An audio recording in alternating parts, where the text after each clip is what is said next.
ایک رات کم جیے تو کیا ہوا، ہم ساتھ ان کے جیے جو مشعلے جلا کے جیے، وارثان علم نبوت اور میرے انتہائی واجب الاحترام علماء کرام و طلباء عظام اور پنڈال میں موجود دوستوں، بھائیوں اور بزرگوں، آج کے اس عظیم الشان تقریری مقابلے میں آزادی تحریک پاکستان میں علماء دیوبند کے کردار کے حسین ترین موضوع کے ساتھ جسارت سخن کر رہا ہوں۔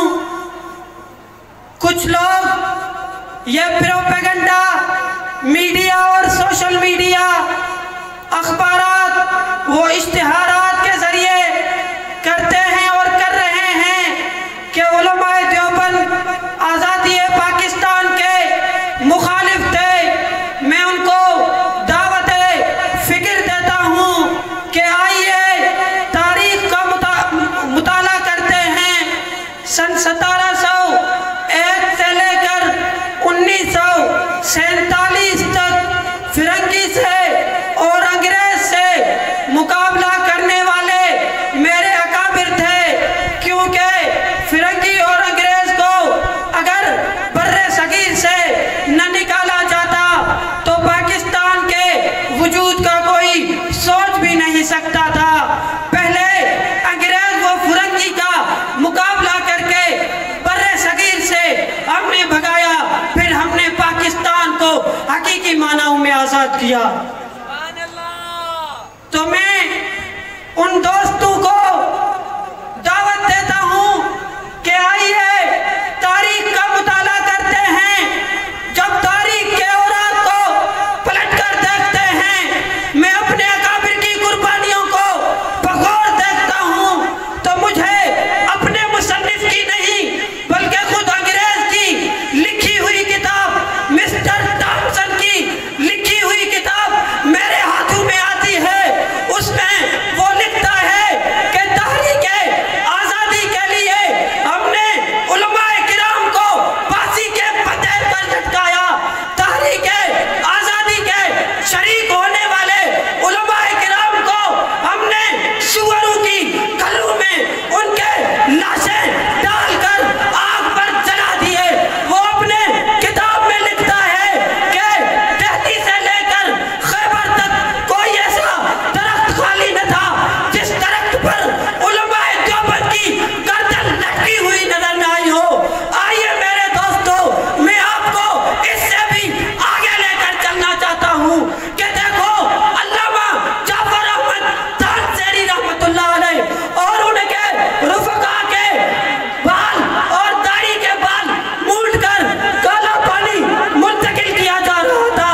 جب ان کے بچوں نے یہ حالت دیکھی تو وہ چلا چلا کر پوچھ رہے تھے کہ ہمارے ابو کی حالت یہ کیسے ہوئی ہے، ہمارے ابو کے سر کے بال کہاں چلے گئے، ہمارے ابو کے سنت نبوی کے بال کہاں چلے گئے۔ تو وہ کہتا ہے نماز اچھی، حج اچھا، زکوٰۃ اچھی، مگر میں باوجود اس کے مسلمان ہو نہیں سکتا جب تک نہ کٹمرو میں سید یثرب کی عزت پر خدا شاہد ہے، میرا ایمان مکمل ہو نہیں سکتا۔ واجب الاحترام علماء کرام،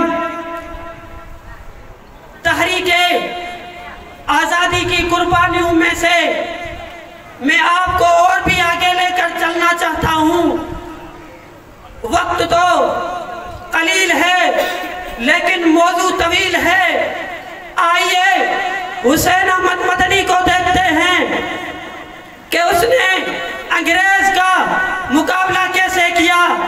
سید حسین احمد مدنی جب انگریزی افسر کے سامنے آتا ہے تو انگریزی افسر کہتا ہے حسین احمد تم نے کیا فتویٰ دے کے رکھا ہے کہ انگریز کی فوج میں داخل ہونا حرام ہے۔ سید حسین احمد مدنی کہتا ہے کہ یہ فتویٰ صرف دی نہیں ہے، دیتا بھی ہوں اور دیتا رہوں گا۔ تو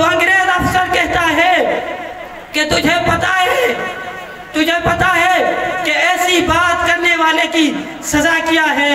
تو سید حسین احمد مدنی اپنے تھیلے سے کفن نکال کر یوں ہوا میں لہرا کر انگریز کو کہتا ہے، وہ انگریز کتے موت کی دھمکیاں اپنے پاس رکھ، ہم محمد عربی کے غلام ہیں، ہم مر تو سکتے ہیں، کٹ تو سکتے ہیں، لیکن تیرے آگے جھک نہیں سکتے۔ ادھر آ ستم کر، ادھر آزمائے، تو تیر آزما، ہم جگر آزمائے۔ میں آپ کو اور بھی آگے لے کر چلنا چاہتا ہوں کہ دیکھیے حضرت لاہوری کی لاش، حضرت لاہوری کا جسم برف کے پہلاکوں کے بیچ میں پڑا ہے۔ انگریز پوچھتا ہے کہ لاہوری کیا تو انگریز کی مخالفت سے باز آتا ہے یا نہیں؟ تو حضرت لاہوری کہتا ہے کہ انگریز توحید کی امانت سینوں میں ہے ہمارے، آسان نہیں مٹانا، نام و نشاں ہمارا باطل سے دبنے والے وہ آسمان نہیں، ہم سو بار کر چکا ہے تو امتحان ہمارا۔ میرے انتہائی واجب الاحترام علماء کرام اور میرے دوستو، علماء دیوبند کی بہت ساری قربانیاں ہیں، اگر میں ان کو بیان کروں تو اپنی کل علمی کی وجہ سے ان کو بیان نہیں کر سکتا، لیکن شاہ ولی اللہ سے لے کر شاہ عبدالعزیز تک، شاہ عبدالعزیز سے لے کر شاہ عبدالغنی تک، شاہ عبدالغنی سے لے کر شاہ اسحاق شہید تک، شاہ اسحاق شہید سے لے کر شاہ اسماعیل شہید تک، شاہ اسماعیل شہید سے لے کر حاجی امداد اللہ مہاجر مکی تک، حاجی امداد اللہ مہاجر مکی سے لے کر حجت الاسلام مولانا قاسم نانوتوی تک، مولانا قاسم نانوتوی سے لے کر مولانا رشید احمد گنگوہی تک، مولانا رشید احمد گنگوہی سے لے کر حسین احمد مدنی تک، حسین احمد مدنی سے لے کر غلام گوس ہزاروی تک، غلام گوس ہزاروی سے لے کر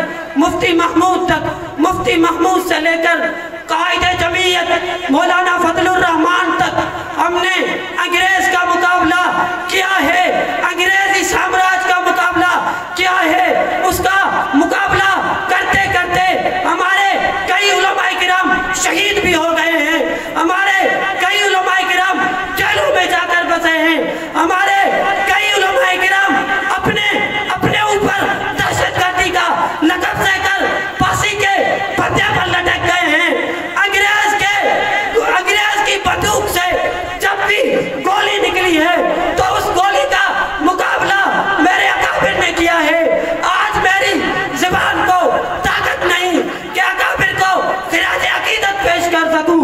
ہاں انگریز کی گولی کا سامنا ہم ہوتے ہیں، چلتی گولی کا سامنا ہم کرتے ہیں، چلتی بندوق کے دانے پہ ہیں، ہم کو معلوم ہے ہم نشانے پہ ہیں۔